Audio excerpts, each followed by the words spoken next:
ደግሞ አሁን የሚያሳውሳችሁ የዛሬ ሳምንት በአረብኛና በአማርኛና በእንግሊዝኛ መሆን ከአረብኛ ውጭ ባለ በማንኛውም በአጀም ቋንቋ ኹጥባ ማድረግ ቢድዓ ነው ብያችሁ ነበር። ይሄን የዛሬ ሳምንት ብቻ አይደለም የተናገርኩት፣ ሌላም ጊዜ በተደጋጋሚ በጁሙዓ ቢድዓ ነው ብዬ ነግሬያችኋለሁ። አንድ ወንድም ወላሂ ለምን አለ እንዴት ነው የሚለው እስቲ ብሏል ብሎ ነገረኝ። ታብራራል። እኔ የዛሬ ሳምንት ከሌላ ጊዜ ወላሂ ቢድዓ ነው የሚል ጨምራለሁ። ወላሂ ያልኩበት 100% ቢድዓ መሆኑን ስላረጋገጥኩ ነው። ለምን ብትሉ ነብዩም በአረብኛ ነው ያደረጉት፣ ቁርአን በአረብኛ ነው እና የመጣው ቁርአንም በአማርኛ ከአረብኛ ውጭ ባለ ቋንቋ በየቋንቋው የዓለም ሙስሊም ያድርጋል። ነብዩ ማለት ነው። ነብዩ ያደረጉበትም ደግሞ በአረብኛ ነው። ከሶስቱም ከነብዩ ሱና ውጭ ነው። የነብዩ ሱና ሶስት ነው። ወይ በቃላቸው ተገኘ፣ ወይ በስራ ተግባር፣ ወይም ሲሰራይቶ በማዘቃቸው። ከዚህ ከሶስቱም ሱናቸው ውጭ ነው። ሰለፎቹም ሰሃባዎቹም ሁሉም እንደዛ ናቸው። እና ስለዚህ ይሄ በሆነበት 100% ቢድዓ ነው።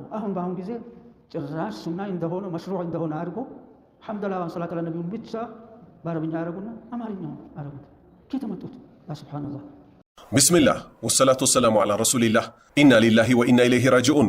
አላሁ ስብሓነሁ ወተዓላን ከሚፈሩት ሰዎች አላህ ያደርገን። ኡማውን ከማጭበርበር ደግሞ አላህ ይጠብቀን። የሙስሊሙ ማህበረሰብ ሊያጭበረብሩ የተነሱ ሰዎች አሉ። ምን ውስጥ ተወሽቀው? እስልምና ውስጥ ተወሽቀው ምን በማድረግ ሼኽ ነን አዋቂዎች ነን በማለት ህዝቡን ለማጥመም ብድግ ብለው ተነስተዋል። ይሄ ግለሰብ እንደሰማችሁት ምን እያለ ነው? የመስጂድ ኢማም ነኝ ነው የሚለው። የጁምዓ ኹጥባን ከአረብኛ ቋንቋ ውጭ ባለ ማድረግ ቢድዓ ነው ይላል። ወላሂ ብሎም ደግሞ ይምላል። ጥያቄው ምንድን ነው? እሱ ማስረጃዬ ነው ብሎ የጠቀሳቸው ጉዳዮች አሉ። እሱ ምንድን ነው? ቁርአንም የወረደው በአረብኛ ቋንቋ ነው። ነቢዩ ሙሐመድም ሰለላሁ ዐለይሂ ወሰለም አንድም ቦታ ላይ ከአረብኛ ቋንቋ ውጭ ተጠቅመው አያውቁም አለ። ኹጥባን በተመለከተ ማለት ነው። ጥያቄው ምንድን ነው? እሳቸው ዳዕዋ ሲያደርጉስ ከአረብኛ ቋንቋ ውጭ ተጠቅመዋል ወይ? አሁን አንተ ዳዕዋ እያደረክ ነው፣ መስጂድ ውስጥ ወንበር ይዘህ ማለት ነው። ለምን በአረብኛ ቋንቋ ብቻና ብቻ አታደርገውም? ለምን በአማርኛ ቋንቋ ትናገራለህ? ምን ልትል ነው? አይ ህዝቦች እንዲረዱት ነው ልትል ነው አይደለ? ራስህ በምታመጣው ማስረጃ አንተው ራሱ ተያዝክ። አላሁ ስብሓነሁ ወተዓላ ምን ይላል? ወማ አርሰልና እኛ እኮ አላክንም ሚን ረሱሊን ከመልእክተኛ ኢላ ቢሊሳኒ ቀውሚህ በህዝቦቹ ቋንቋ ቢሆን እንጂ መልእክተኛ የተላከው ሊዩበይነ ለሁም ለህዝቦቹ እንዲያስረዳቸው። ነቢዩ ሙሐመድ ሰለላሁ ዐለይሂ ወሰለም የተላኩት ለአረቦች ብቻ አይደለም። አንድ ሰው ነቢዩ ሙሐመድ ሰለላሁ ዐለይሂ ወሰለም ለአረቦች የተላኩ መልእክተኛ ናቸው ቢል ከእስልምና ይወጣል። እሳቸው የተላኩት ከማ ቃለ ተዓላ አላሁ ስብሓነሁ ወተዓላ እንዳለው ወማ አርሰልናከ ኢላ ረሕመተን ሊልዓለሚን እኛ እኮ አንተን አላክንህም ለዓለማት እዝነት አድርገን ቢሆን እንጂ። እሳቸው በአረብኛ ቋንቋ ደብዳቤ ለሮሙ ንጉሥ ለሄረቅል ላኩ። ሄረቅል ግን ምንድን ያደረገው? አቡ ሱፊያን እዛ በሄደበት አቡ ሱፊያን በአረብኛ ያወራል። ሄረቅልም ያን ደብዳቤ ደግሞ አስተርጉሞ በምን እሱ በሚረዳው ቋንቋ፣ ልብ በል እሱ በሚረዳው ቋንቋ። ለዛ እኮ ነው ሁጃ የቆመበት ማላይ ሄረቅል ላይ እንጂ በማያውቀው ቋንቋ እኮ ሁጃ ሊቆምበት አይችልም። ጥያቄው ግን ምንድን ነው? ህመማችሁን እኮ እየተናገራችሁ ነው እኮ አንተ ግለሰብ አመማችሁ። ኹጥባ በአማርኛ መደረግ ሲጀምር፣ ዳዕዋ በአማርኛ መደረግ ሲጀምር ስንቱ ህዝብ ከነበረበት ክህደት ወጣ። ለምሳሌ ከዚህ በፊት ሐሙስ ማታ አንተን ስላላየው ነው። ያንተው ጓደኞች ግን ምን ያደርጉ ነበረ? ሐሙስ ማታ መስጂድ ላይ ተነስተው መርሃባ ነቢ መርሃባ እያሉ ይቆሙ ነበረ። ነቢዩ ሙሐመድ ሰለላሁ ዐለይሂ ወሰለም አይደለም ሞተው በህይወት ዘመን እያሉ እንኳን ሰው ሲቆምላቸው እኮ አይወዱም ብለን አስተማርን። አንድ ሁለተኛ ምን አልን ለሰዎች? በአማርኛ ማለት ነው። ነቢዩ ሙሐመድ ሰለላሁ ዐለይሂ ወሰለም ይመጣሉ ብለው ነው እኮ እነዚህ ሰዎች የሚቆሙላቸው። ለዚህ ደግሞ ማስረጃችን ሌላ መንዙማ አለ። አይዟችሁ ተደሰቱ፣ መውሊድ የመጣችሁ ከና ሷሃባዎቹ ነቢ መጡላችሁ ይላሉ። ነቢዩ ሙሐመድ ሰለላሁ ዐለይሂ ወሰለም እና ሷሃባዎቻቸው ከቀብራቸው ወጥተው ይመጣሉ እዚህ አሉ ብለው ስለሚያምኑ ነው ብለን በአማርኛ አስረዳን። ህዝቡ እርግፍ አድርጎ ተዋችሁ። አሁንም ቀጥላችሁ ምን ስትሉ ስትሸውዱት ነበረ? አላሁመ ሰሊ በሚል ስም አላሁመ ሰሊ አላ ሙሐመዴ መገነቢ የሁሉ ቀላቢ ነቢዩ ሙሐመድ እርሶ እኮ ኖት የሁሉ ቀላቢ ስትሉ ነበረ።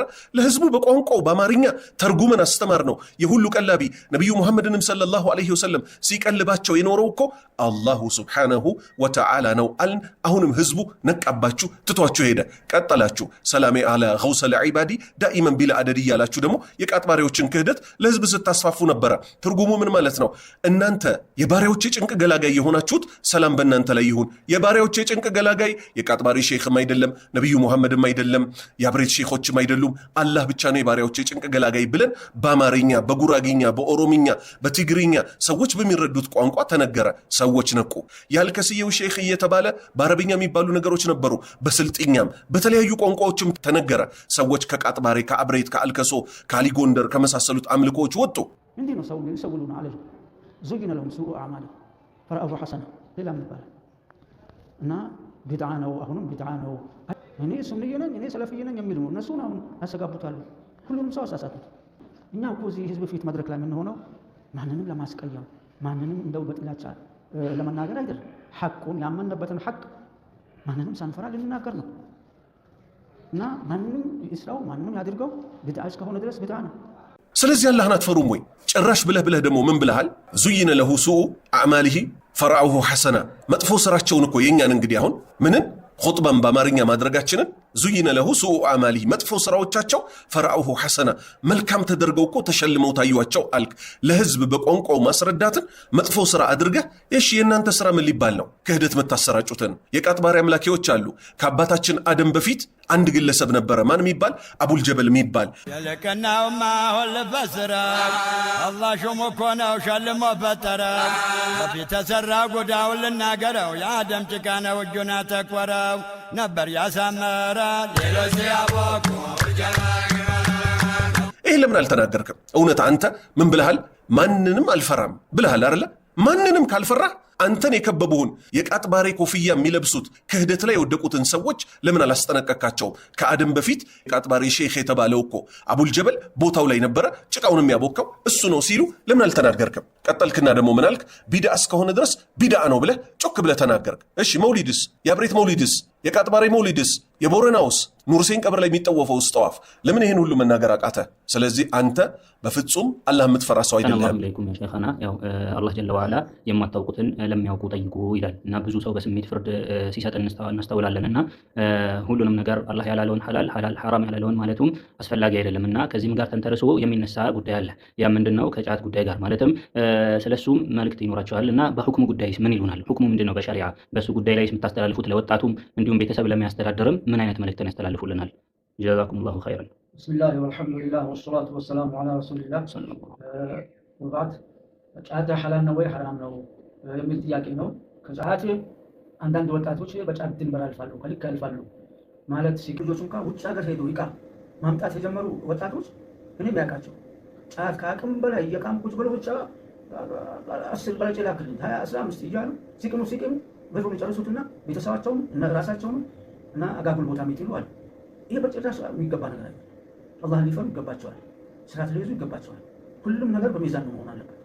አቅልህን በማይጎዳ ኢኮኖሚህን በማይጎዳ ቤተሰብን በማይጎዳ ልክ ብትቀመው ችግር የለም። ምንድነው ስለ ሁክሙ ይሄን ጫት በመቃም ዙሪያ ይሄን ምክሬን ካቀረብኩ በኋላ ጫት ሐላል ነው ወይ ሐራም ነው ይፈቀዳል ወይ አይፈቀድም የሚለው ጥያቄ ጫት ይፈቀዳል፣ ሐላል ነው። ለምን ብትል አንድም ጫት ሐራም ነው ክልክል ነው የሚል ከቁርአን አንቀጽ አንድም የለም። ነቢዩም በሐዲሳቸው አንድም ሐዲስ ሰሒህም ይሁን ሐሰንም ይሁን ضعيفም ይሁን ጫት ሐራም ነው ብሎ ያሉት የለም። ነስን ሰሒህ ሰሪሕ የጫትን ስም ጠቅሱ ቁርአን ሐዲስ ሐራም ነው የሚል ካለ ሐራም ይሆናል። ቀጥለ ደግሞ ምን ብለሃል? ምክንያቱም ደፋር ነህ እናንተ ማለት ነው። ጫትን በተመለከተ ብሩን እስካልጨረሰ ድረስ ብለሃል። ሱብሃንአላህ፣ ብሩን ባይጨርስስ? ጫት ሰውን ከሚጎዱት ነገሮች ውስጥ አይደለምን? ላኢላሃ ኢለላህ። ሁሉም ነገር በልኩ መሆን አለበት። አቅም በማይጎዳ ልክ ብትጠቀመው ችግር የለውም ብለሃል። ከጫት የበለጠ አቅምን የሚጎዳ ነገር አለ ወይ? ጫት ለሲጋራ ለሺሻ አቀብሎ የሚሰጥ ነው። ቀጠልክና ምን አልክ? ጫት ይፈቀዳል ሐላል ነው አልክ። ከቁርአን ከሐዲስ ግልጽ የሚከለክል ማስረጃ የለም አልክ። ጥያቄ፣ በቁርአን ውስጥ ቁርአን በወረደ ሰዓት ያልነበረ ነገር ነው ጫት፣ ሐሺሽም የመሳሰሉት ነገሮች። እንዴት ስለ እነዚህ ነገሮች ምን ሊመጣ ይችላል? የሚከለክል ነገር። በጥቅሉ ግን ኢስላም ምን ይላል? ጎጂ ከሆኑ ነገሮች በጠቅላላ ራቁ፣ መልካም ነገሮችን ተጠቀሙ ይላል። ጫት መስቁጣን ነው፣ መስቁጣን በቁርአንም በሐዲስም ስለ ጫት ሐራምነት አልተነገረም። አላህ ደግሞ መስቁጣን ያልተነገረን ነገር አውፉ ብያለሁ ቅርብ ብያለሁ ብሏል። አላህ ተባረከ ወተዓላ ሐራምነቱን ያልተናገረው አውፉ ብያለሁ ብሎ ነው አላህ ያለ። ይሄ በሆነበት ሐራም ነው ማለት አላህን ተሳስተሃል ለምን አውፍ ትላቸዋለህ ባሪዎች እና ሐራም ነው ጫት ብሎ ማለት ተፈضل አላህ። ይሄ በጣም ከባድ ነው። በድፍረት ደግሞ ምን አልክ? ጫት መስኩት አንህ ዝም የተባለ ጉዳይ ነው አልክ። ኧረ አላህን ፍራ። ሐሺሽስ ዝም የተባለ ጉዳይ ነው። ሲጋራስ ዝም የተባለ ጉዳይ ነው። አረቄስ ዝም የተባለ ጉዳይ ነው። በስም አልተጠቀሰም ማለት በጥቅል የሚጎዱ ነገሮችን በጠቅላላ ራቁ፣ መልካም ነገሮችን ጠቅላላ ፈጽሙ የሚል የለምን? ላኢላሃ ኢላላህ ኢና ሊላሂ ወኢና ኢለይሂ ራጂዑን። ጭራሽ ደግሞ አላህን ተሳስተሃል ለምን አውፍ ትላቸዋለህ እያሉ ካላህ ጋር እንደመከራከር ነው ብለሃል። ኢና ሊላሂ ወኢና ኢለይሂ ራጂዑን። ይኸው በዚህች ንግግርህ ሐሺሽንም በተመለከተ አልተነገረም ቁርአን ላይ ሐሺሽ ሚል ቃል። ጎጂ ነገሮችን ግን ራቁ ሚል አለ። አንድ ሰው ተነስቶ ሐሺሽ ልክ እንደ ጫት ሁሉ ይጎዳል፣ ጫትንም ሐሺሽንም ተዉ ቢል ማለት ነው አላህን ተሳስተሃል ለምን አውፍ ትላቸዋለህ እያለ ነውን? አንተ ግን የእውነት ጉዳቱ ሳይገባህ ቀርቶ ነው? ካልገባህ ደግሞ ለአማኑኤል ቅርብ ነህ፣ መሳለሚያ አካባቢ ስለሆነ ማለት ነው። ከመሳለሚያ ወረድ ስትል አማኑኤል ሆስፒታል የሚባል አለ። ወረድ በልና ገብተህ ዶክተሮቹን ጠይቃቸው። ከ70% በላይ ሰው የሚያብድባቸው ጉዳዮች ውስጥ አንዱ ምን ሆኖ ታገኘዋለህ? ጫት ሆኖ ታገኘዋለህ። ስለዚህ አላህን መፍራት ሊኖርህ ይገባል።